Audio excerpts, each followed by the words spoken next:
Stephen, a point here at McDiarmid Park, what are your thoughts? Yeah, look, ultimately, when you've got 11v10, you want 3 points. And it wasn't to be. They score with one of their first attacks, and when they went down after they went down to 10 men, it's just a fantastic header from the boy. But we didn't panic. I thought the boys still played with control.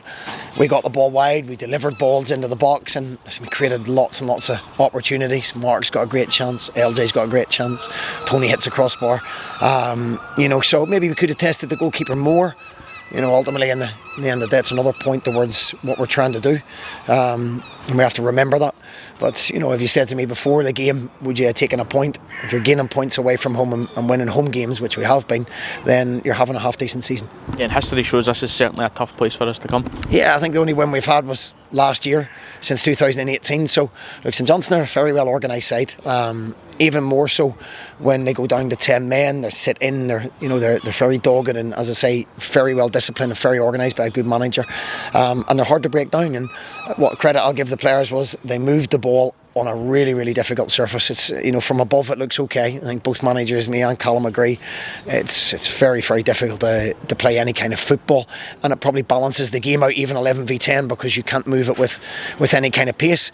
But when we did, we got it wide. I thought Thierry Small was excellent at times, his delivery, and we had really, really good opportunities to win the game, which we didn't take. But look, as I say, it's another point gained towards what our ultimate goal is. How pleased were you with the way the boys continued to move the ball about, especially after going the goal behind? It might have been easy just to kind of resort to shelling it long, but kept playing the way we did and then got the rewards with Gogga's goal. Yeah, look, it gives St Johnstone something to hang on to. They then make changes where they can maybe possibly catch us in the counter, which they didn't. We dealt with that.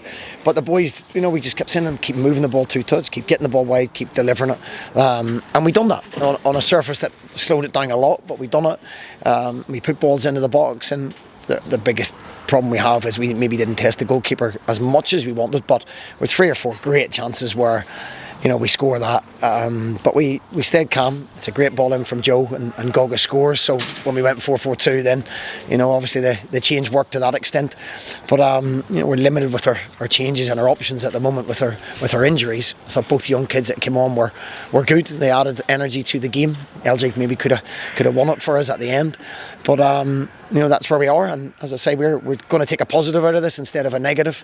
Brilliant away support again, and we go into the game next week with absolutely nothing to lose. In terms of that game next week, you mentioned limited options. How are you looking in terms of maybe getting anybody back? I don't know. At this stage, I'm just hoping we haven't gained any more. We seem to be having a lot of joint injuries instead of muscular injuries. So sometimes you look and go, is there anything we can change in training? But it's not. It's joint injuries and impact injuries. So we're hoping we just get through today, and then we'll reassess where we are. We're trying to get Keanu back.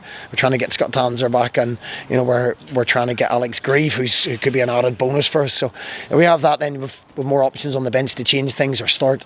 But we'll take the point. We'll go up the road. It's a very, very difficult place to come from, and we remember what we're overall trying to achieve, which is to get into that top 6. Stephen, thanks very much for your time. Cheers, James. Thank you.